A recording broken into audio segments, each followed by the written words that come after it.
Hey there, Middle Earth Strategy Battle Gamers.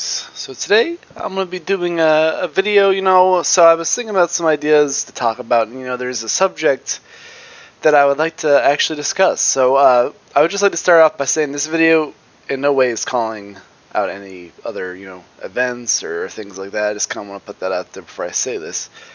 But, so I was doing some thinking, and there are a lot of, ever since Middle Earth Strategy Battle Game came out, there's been a lot of new tournaments, a lot of new smaller groups, which is outstanding. It's one of the things I always wished we could see in our community is just it grow.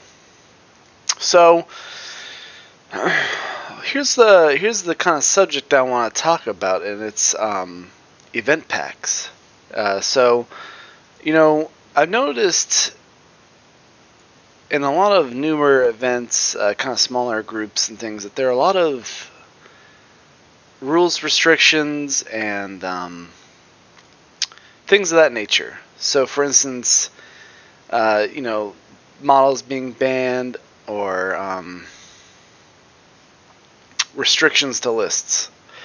So, a long time ago, when we first started hosting tournaments for Middle Earth SPG, we our first ever event we did as a standalone kind of group, we pretty much copied verbatim the Nova Open rules pack. And basically the only thing that was banned was like Tom Bombadil. I think that was the only model that was banned that year in Nova.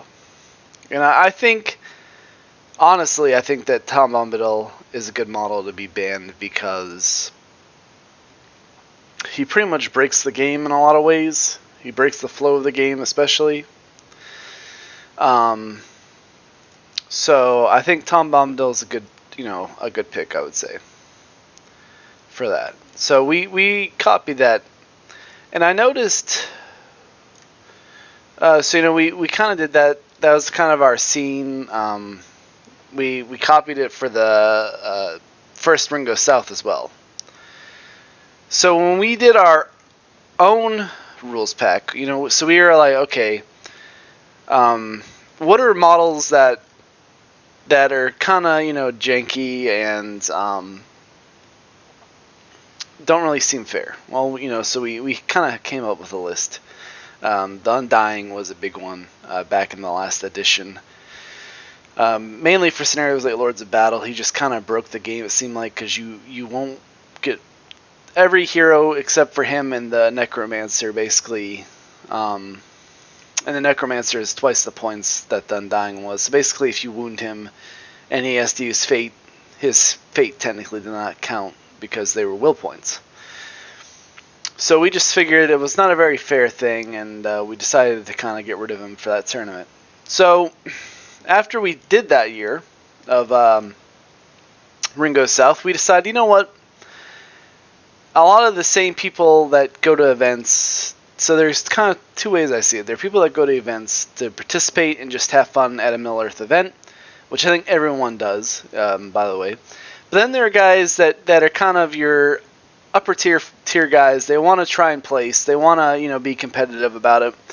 And those guys normally will pretty much always place in the tournaments. I don't know how other scenes are, but it seems like here in the East Coast United States, there's a percentage of players that will always place podium, at a bigger event or whatever.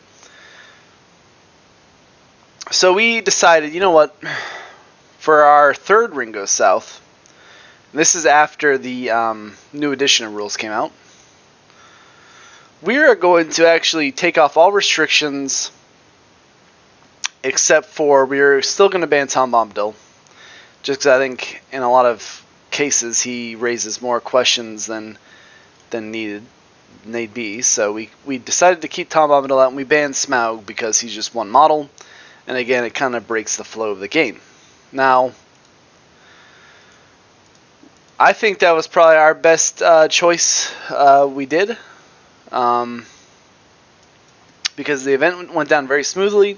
I felt like players can bring whatever they wanted to an event, and basically I feel like at the end of the day, people get into SBG because they love Middle Earth, and saying you can't take a certain model or you can't take a certain percentage of units or something of that nature, I think is just, it's not very fair to players. And honestly, there have been some events where I'm like, you know what?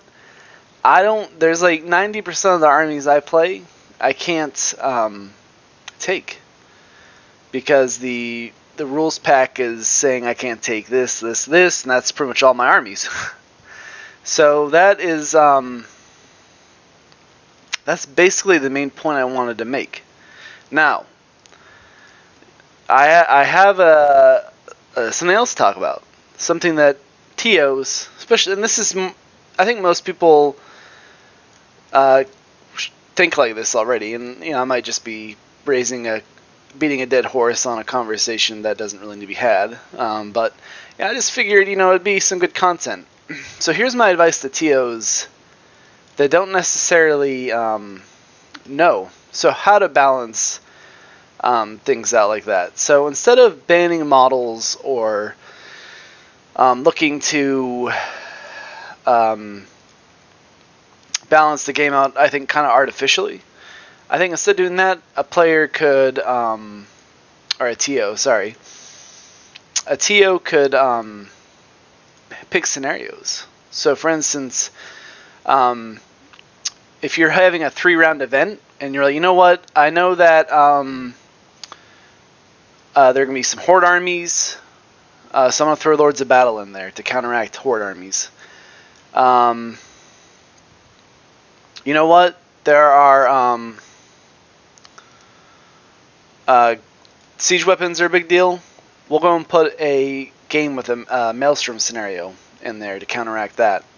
So it's like things like this that ideas kind of, to me, that really actually do balance out the tournaments and events. So instead of looking to artificially ban models and change things you don't like, which I feel like it's just unfair. And again, I think models that do deserve it would still be like Tom Bundle and Smile. They do kind of deserve that merit just because they're more or less seem like they're kind of for thematic scenarios and things of that nature. But an idea that I've really kind of began to advocate for and think about in terms of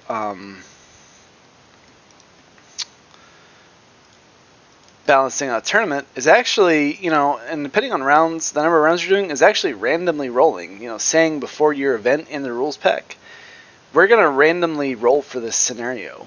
So like, that way a player, and I'm not, like I said, people who want to come to an event to win and be like, oh, there's going to be 3 Lords of Battle scenarios, or there's going to be 3 kill-based scenarios, so maybe taking a Horde would be good for me, or bad for me, sorry. Or, you know what, there's 3 objective scenarios, I think we should go ahead and take that out and bring in, like, 3 objective scenarios. So, that way, if it's 3 of the random scenarios, you just roll for them at the event itself. There's no foresight. There's, for instance, if someone brings a pretty artillery or a siege weapon heavy list, then 3 Maelstrom scenarios that you randomly roll for would be against them. Or if you're versing Goblin Town and you roll for Lords of Battle to the death and I don't know, Fog of War or something, scenarios that would necessarily be good for them. So again, I think that's just a conversation I wanted to raise or talk about. Anyone who watches this channel and is a TO and has had experiences like this, or kind of thoughts, just let me know in the comments below, guys. Like I said, this is the whole topic. This whole topic is pretty much discussion only.